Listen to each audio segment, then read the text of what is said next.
Hi, and welcome to Orion Campus Connect, where we bring real stories and insights from students and professionals across the globe. My name is Gargi, and I'm very excited to start our first episode of Orion Campus Connect with a very special guest, Sanya. She's a master's student of digital marketing in Kesh Business School, Paris. We'll talk about her study abroad journey to her life in Paris. Hi, Sanya. Welcome to our first episode of Orion Campus Connect. To begin with, can you please intro yourself with the viewers? Hello everyone, this is Sanya and I'm from Hyderabad, India, currently pursuing my master's degree in France, particularly in Paris. I am currently pursuing digital marketing and sales, MSc in digital marketing and sales. And it's been about 1 year since I've been in Paris. I've completed my year one and I'm continuing my internship right now. Okay, so out of all other countries, why have you chosen France and how this journey started? So I did not really have anything in my mind about studying abroad, but one thing that I knew was I needed space to grow, which I definitely knew that I would not find if I would stay in my comfort zone.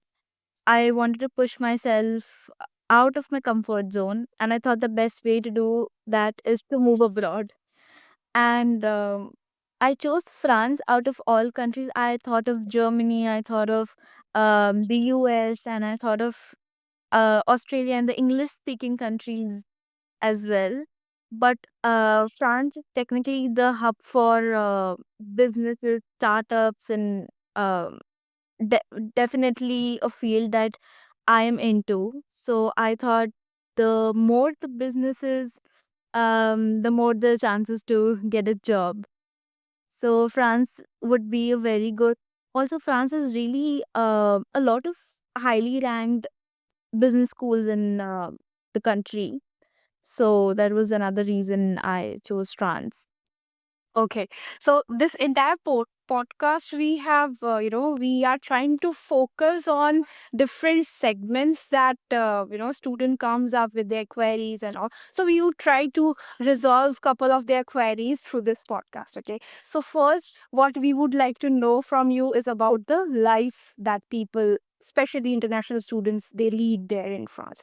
So we all have heard about, the language barrier that international students they face there in France. So how did you handle this kind of situation? So at first, I did learn basic French from my college back in India when I was in undergrad. And I thought that I can manage with my basic French. But when I came to Paris, I realized that the language that they teach you in textbooks is not really the language that is used in the conversations. So it was really intimidating for me to, when I came here and I see how people speak, I'm like, oh my God, what do I do? But then eventually, as months passed and we picked up a few common phrases and we picked up a few common greetings and the daily life phrases, it got a little bearable. And then, of course, Google Translate for the savior. So that's how we were able to manage, because after all, language is a tool to communicate. So as long as you're communicating, you're good. But at the same time, I highly recommend students to learn the language, because it just makes your life easier. Like, you'll just cry lesser when you know the language. So Yeah. Yeah, absolutely. So for you, it is like, going out of your home and all of a sudden you're getting into somewhere, where you need to socialize with multicultural people there. Okay. So do you have international friends or you are stick to Indian students more there? So at first, you tend to stick to Indian students and Indian friends. You tend to make only Indian friends because that's where you find familiarity, especially when you move out of home. And the only thing that connects you with your country is the other people from your country. So it's okay to make Indian friends at first, but eventually the group projects, the assignments that you get at college, they force you and they push you to make friends and be in settings that where you don't know people, and they're from multicultural setting. It's a multicultural setting, so you have to interact with a lot of different backgrounds, and eventually you do make friends from other backgrounds. And I think it's really important also because the exposure that you are here for is this is a major part of that exposure, so do not skip that. So with your international friends, how is it like your daily life in there? So is it, the picture perfect kind, or it is not that big, like the normal average kind of life that you have there? So it's if I talk about the friendships here, it's very surface level. Not every time you're going to connect with everyone. You'll have one or two people that you really connect well with, and I think that's enough. And you will have your group outings and stuff where you meet people and you go out with them, but do not completely depend on those friendships, because at the end of the day you are by yourself here. If you land alone, you will fly alone. That's the mantra here. So but yeah, it's really important to socialize, to be sane in a new country. Absolutely. So when we go out of our home and we go out of our comfort zone, especially when we shift to a new place and start everything by ourselves, managing everything. So budgeting comes a very, plays a very important role. So how do you manage your budget there, like your living costs and your daily expenses and all? So how much is it monthly that international students should expect, and how do you do your budgeting thing every month? So when I first got here, I um the first thing that you should do is create a routine that or like keep a track on your expenses. You know that this is going to be the amount that you're going to spend on your groceries. This is the amount that you will have for your recharge, for your travel card, and then you have some amount for your little comforts. Sometimes you do have to use Uber Eats here, which is really expensive, but it happens. So sometimes you have to use the cab. So you just have to need a budget that has some room, some space for these unexpected little runs. And at the same time, I highly recommend that you cook at home. That saves a lot of money, to be very honest. And then we also have these student associations sort of things. So you get free groceries, you get like free like fruits and stuff. You get baked stuff for really cheap prices. So you have these apps where they don't waste food, so they sell out for cheaper prices. So these are things that you'll just catch up, and it becomes much easier in managing your budget as well if you actually go to these places, collect your groceries, collect your stuff. So that's how budgeting worked for me in the beginning, and same way till now. Okay, so how do you think, like someone who is very new, who doesn't know anyone there, so what are the tips that you would give them to, start off with their, be it the budgeting or travel or, accommodation, finding a new accommodation. So any tips that you would like to give? So I would suggest that you really keep an eye on the updates from your school, because the business schools and the colleges, the universities, they tell you basically everything that's important for you to know.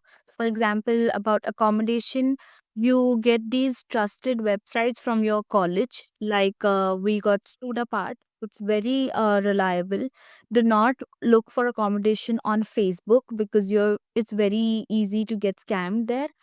And at the same time, you can also try websites that are available online as well. do not sign your contract without seeing the space and without having a like like a view of your space. And definitely don't send your rent without signing the contract. So just make sure of these things, and you have trusted websites like StudApart, there's Zaco, and there are a few more website, Housing Anywhere and stuff. So it's easier to find accommodation like that. Oh, okay. So this is something very, you know, like very new. I'm sure students would find it very helpful. Okay. So next segment, I would like to talk to you about the working opportunity that as a student, someone can get in France. Okay. So would you like to share your experience with us for, finding the part-time job, and how you would advise someone else to, that would help them find a job for themselves? So one thing is that even if you don't know the language, even if you have basic language skills, still apply, still go.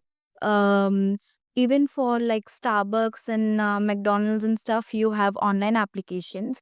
And if you want to so what I did was actually taking my CV and going door to door to get my part-time job.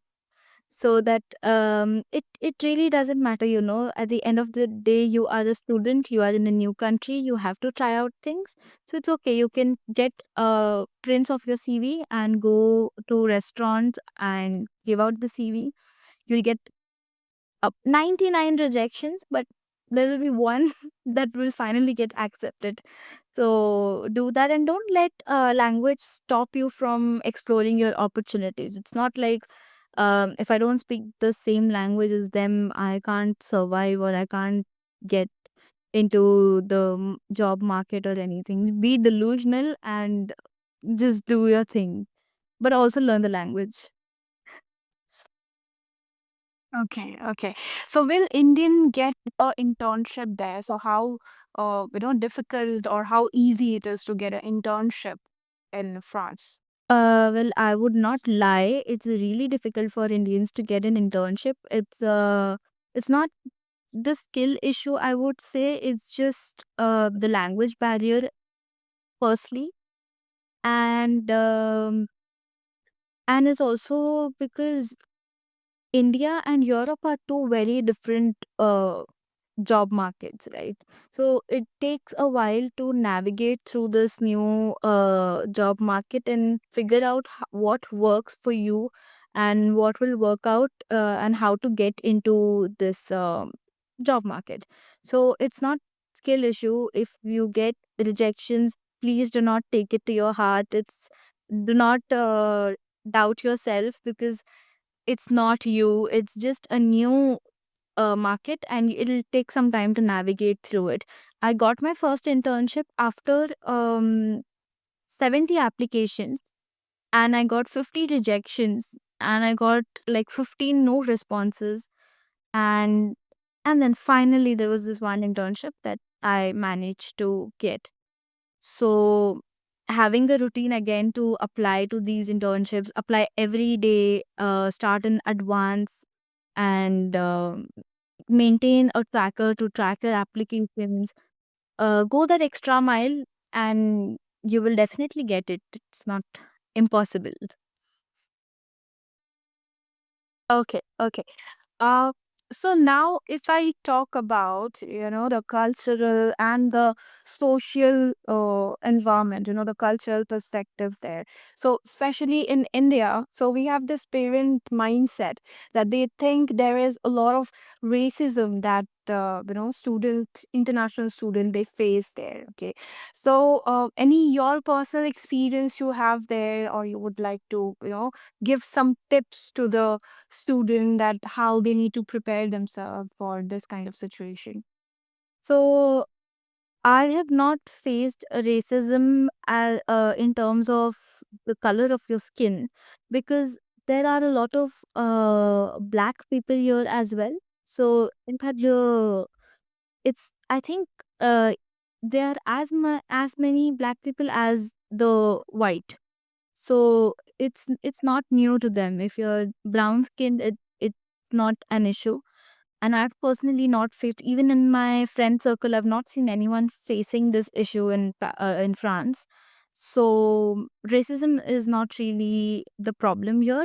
You might face a bit of um racism in other terms, maybe in very different settings, maybe sometimes because of your gender, or sometimes because of your religion, but otherwise in general there is no racism in France. Okay, okay. So you are saying that there is no such situation that a student might face. Yeah, very rarely, because Right. uh, in my circle I've not seen anybody face this. Okay, okay.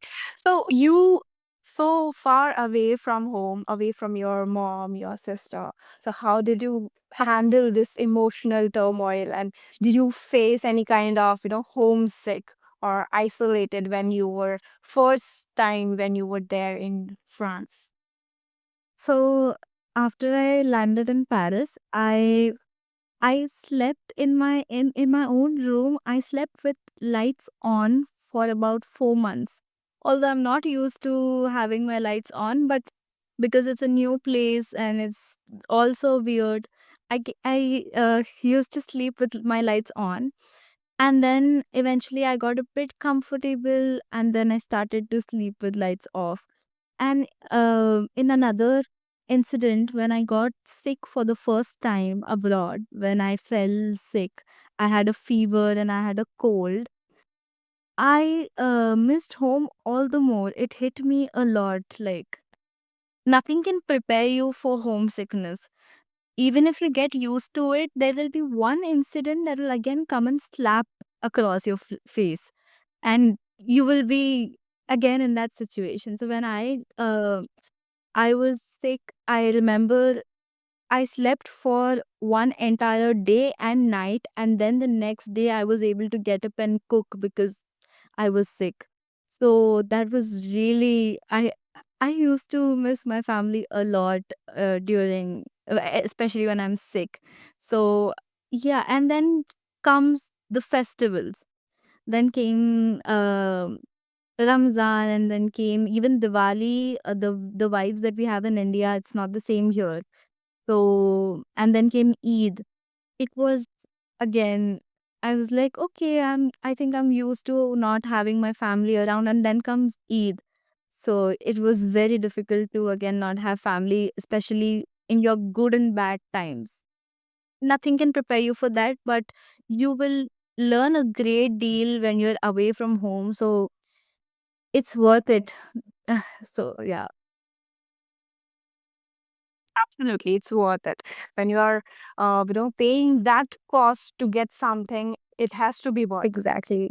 Okay, so now comes the last segment of our podcast. So about the advices that you would like to give. Okay, so any 3 or 5 key advices that you would like to give anyone who's planning this entire journey.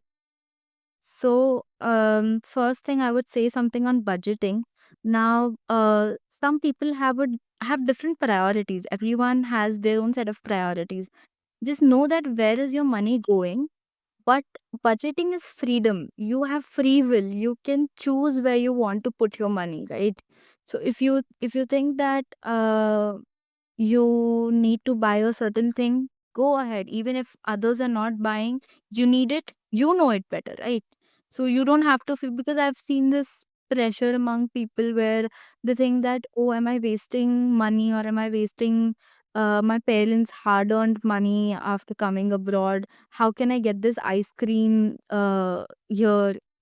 No, you have to continue living even abroad, right? So you will have to get that ice cream. You will have to get a new pair of shoes at one point of time. These are not luxuries. These are just normal comforts that you deserve and you need. So don't be harsh on yourself when it comes to budgeting. Be wise, be smart, but don't let it get to you. Another thing that I would say is be open to new people, give them a chance to present themselves and see, you're just one connection away from having a good friend. And even if they don't turn out to be your friend, it will be a good networking opportunity. So look at, yeah.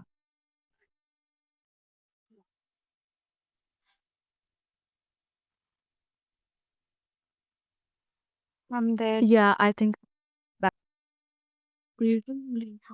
Okay, okay, okay, yeah. So another thing that I would suggest is be open to new people and go attend those events, go to the parties, because these are the networking opportunities. You're not wasting time. You have to connect with people to have new connections. You're starting from scratch. You don't have your parents' connections here, so please go and make your connections. It'll be very useful. Networking is key even in getting a part time or a full time. And another thing that I would say is resting is also productivity. So you're allowed to rest. If you have days where you feel demotivated or you feel like you can't do it anymore, sit back and rest. And also take those weekends very seriously. You need to stop and take a pause from everything. It's not you wasting time again, it's productivity. You need that. So don't be harsh on yourself. You're still human even if you move abroad. So yeah.